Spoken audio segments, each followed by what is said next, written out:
In this pod-slice summary of the Ben Shapiro Show, Ben Shapiro discusses Hamas's acts of war against Israel.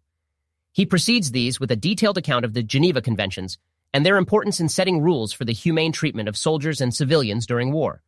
He details how various agreements from 1864, 1949, and in 1977 were set up to ensure that non-combatant civilians were governed by rules of conduct that could offer them some form of protection during wartime, including the use of human shields, which is categorically forbidden.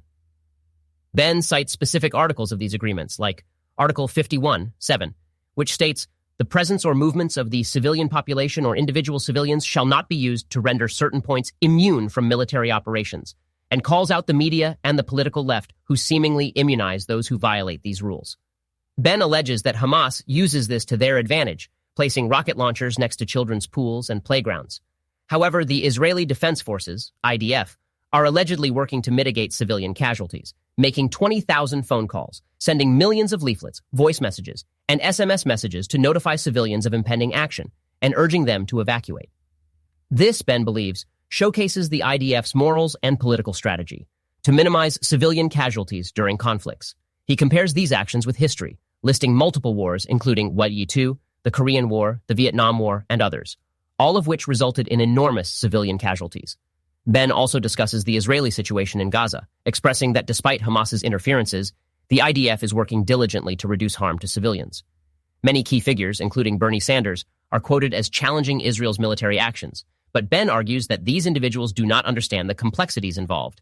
He criticizes the way the media has reported on the situation by suggesting that Israel is being indiscriminate in their use of force.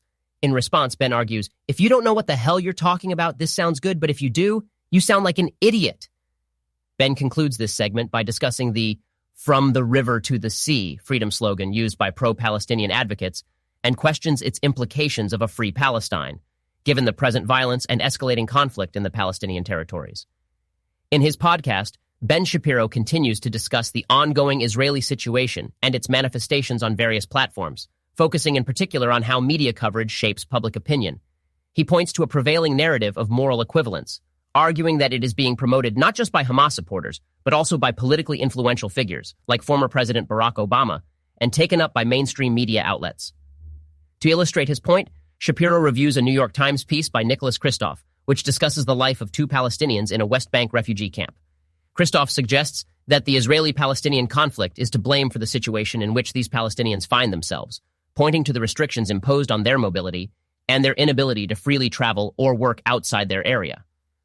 While Shapiro acknowledges the hardships faced by these Palestinians, he challenges Kristof's narrative. He argues that it overlooks the role of the Palestinian Authority in the uneasy state of affairs and shifts the blame solely onto Israel.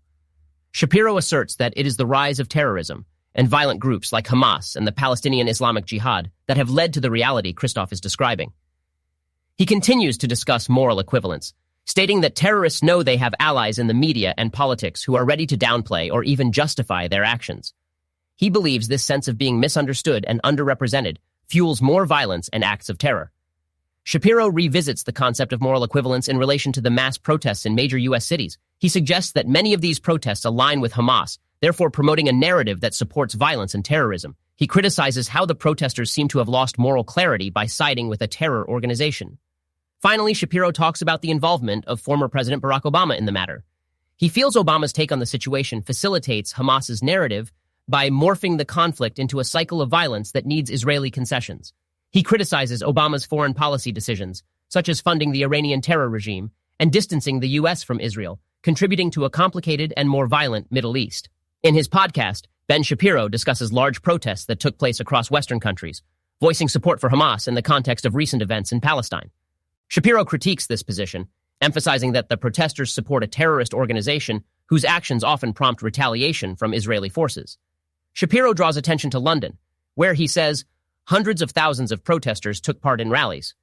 He alleges that the nature and behavior of the protesters reveal an infiltration in the city, even referencing an advisor to the local Metropolitan Police as leading chance with the crowd. He questions the lack of mainstream media coverage and suggests that censorship is at play. Shapiro expresses concern about the absence of law enforcement during the protests and criticizes the Metropolitan Police for allowing a large public disturbance. He sees these protests as part of an ongoing radical set of demonstrations throughout 2020. driven by an intersectional coalition committed to undermining Western values. Shapiro describes scenes of protesters shutting down major roads, harassments on tubes, and calls for violent uprisings in London. He presents these incidents as evidence that, despite public claims, the protesters support Hamas and are not advocating for the Palestinian people's freedom independently of Hamas's militant agenda. The host goes on to mention similar events in Berlin and Washington, D.C., where thousands also protested, sounding a recurrent theme of his argument that there's substantial support for Hamas in the West. Shapiro views this situation as a broader attack on Western values, a hostile response to Israel that also extends its hostility to countries like America and Britain, which align with Western ideologies. He depicts these protesters as not merely anti-Israel, but also anti-Western, advocating for radical changes in Western societies. He concludes this section of the podcast by highlighting violent incidents of anti-Semitism outside of the protests, such as the stabbing of a Jewish woman in France, to illustrate what he sees as a global increase in anti-Semitic attacks. Ben Shapiro continues his discussion on the ongoing protests in support of Palestine, which he characterizes as a combination of large-scale public disruptions and a public show of support for Hamas. He focuses particularly on the protests' impact in America, noting defacement of American monuments and other public disruptions by protesters. With a satirical undertone, Shapiro questions law enforcement's absence, emphasizing how crucial monuments are being disrespected, while police seem absent or unresponsive. Shapiro continues to point out that frightening chants like "We want 48," referring to the 1948 establishment of Israel, which protesters wish to see reversed, are being openly chanted. This rhetoric, he argues, reveals the true intentions of the protesters, not simply a critique of Israel's government or policies, but a desire for its complete annihilation. Shapiro expresses deep concerns regarding the protesters' potential influence on the Biden administration. In particular, he criticizes Biden staffers joining the protests and the Democratic Party's lack of moral calculus in dealing with this situation. At the heart of his concerns is the fear of a shift towards policies that could weaken or compromise Western civilization's core values. The podcast host notes that some figures, like singer-songwriter Macklemore, have publicly spoken at these protests, despite admitting they lack deep knowledge about the issue. To Shapiro, this is a clear example of present-day anti-Semitism. Shapiro criticizes the idea of pushing Israel towards a ceasefire, commenting that such pressure would only favor Hamas. He highlights the Biden administration's simultaneous push for Israel's right to defend itself, and yet to adopt measures to avoid civilian casualties. He rejects the implied notion, arguing that Israel is already doing its part to protect Palestinian civilians. Concluding, Shapiro brings attention back to home, expressing concern about the 2024 race and Biden's dwindling polling numbers. He attributes this to a general dissatisfaction with Biden's handling of global conflicts and crises, not just regarding Israel and Palestine.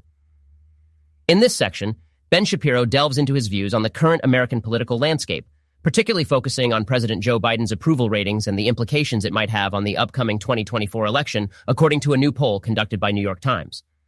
Per Shapiro, the poll reveals a potential lead for former President Donald Trump over Biden in key states including Arizona, Georgia, Michigan, Nevada, and Pennsylvania, warning Democrats of a possible resurgence of the Republican Party's influence. Shapiro then highlights the public's declining confidence in President Biden. He underlines statistics indicating a perceived lack of mental sharpness among voters and Biden's dwindling trust on issues such as immigration, national security, and the economy. He further points out that Biden's approval ratings have only sunk further due to allegations of corruption involving China. The podcast host shifts focus, highlighting potential alternative Republican candidates, including Donald Trump himself. He mentions something telling. The generic Republican is leading over Biden in the polls, indicating, in his view, a desire for change from current policies. Shapiro suggests that the electability argument against Trump is weakened by these polls, increasing his potential chances in the primaries for 2024. Discussing strategy, Shapiro postulates that Trump should remain out of the headlines until the election, likening it to running the reverse Biden strategy. In other words, he believes Trump could benefit from maintaining a low profile while letting Biden bear the brunt of public scrutiny. On the subject of corruption allegations against Biden, Shapiro cites an article by Andy McCarthy from the National Review. The article alleges that Biden's family had unsavory dealings with Chinese energy conglomerate CFC, leading to potential questions about Biden's possible collusion with China. Shapiro suggests that this scandal, combined with Biden's declining approval ratings, could significantly affect the Democratic Party's performance in 2024. Lastly, Shapiro moves to the topic of potential Republican candidates for the upcoming elections. In particular, he discusses the endorsement of Ron DeSantis, the current governor of Florida, by the governor of Iowa, something that could boost DeSantis' standing in the race. He suggests that Nikki Haley's presidential bid may also be impacted by this, surmising that most of DeSantis' support could return to Trump, therefore increasing his lead against Haley if she drops out of the race. Maintaining his in-depth analysis of the political landscape, Ben Shapiro delves deeper into the factors leading to President Biden's dropping approval ratings. According to Shapiro, the perceived lack of mental sharpness of Biden has been a focal point for voters, as reflected in various polls. Moreover, the polling data suggests a significant public disappointment with Biden's handling of key issues such as immigration, national security, and the economy, all contributing factors to his dwindling popularity. Shapiro expounds upon the potential alternative Republican candidates, particularly former President Donald Trump. Here, Shapiro points to the intriguing lead of the generic Republican over Biden in polls, interpreting this as a clear public desire for a policy overhaul. Interestingly, Shapiro argues that these polls weaken the electability argument against Trump, thereby possibly enhancing his chances in the primaries for 2024. Coming to the election strategy, Shapiro proposes that Trump might benefit from a step back from the public eye until the election, a reverse Biden strategy, as he puts it. This approach, according to Shapiro, could allow Trump to escape public scrutiny while President Biden remains in the harsh light of public opinion. In terms of corruption allegations against Biden, Shapiro brings an article by Andy McCarthy from National Review into the discussion. The article accuses the Biden family of having unsavory dealings with the Chinese energy conglomerate CFC, stirring questions about a potential collusion with China. Shapiro underscores the idea that this scandal, intertwined with President Biden's declining approval ratings, could notably hamstring the Democratic Party's performance in 2024. Progressing the conversation to the topic of potential Republican candidates for the 2024 elections, Shapiro explores the case of Ron DeSantis, the current governor of Florida. He is quick to note the potential boost DeSantis' standing might receive due to an endorsement from the governor of Iowa. Further, he conjectures that if Nikki Haley, another potential Republican candidate, withdraws from the race, most of her support would likely gravitate back to Trump, thereby amplifying his lead against Haley. Through the course of this intricate analysis, Shapiro continues to provide listeners with a rich understanding of the political dynamics in play as the nation inches closer to the 2024 elections. Check out the full podcast by clicking the link in the description below. Make sure to like, comment, and subscribe for more content like this. Thank you for listening to this podcast summary episode of the Pod Slice.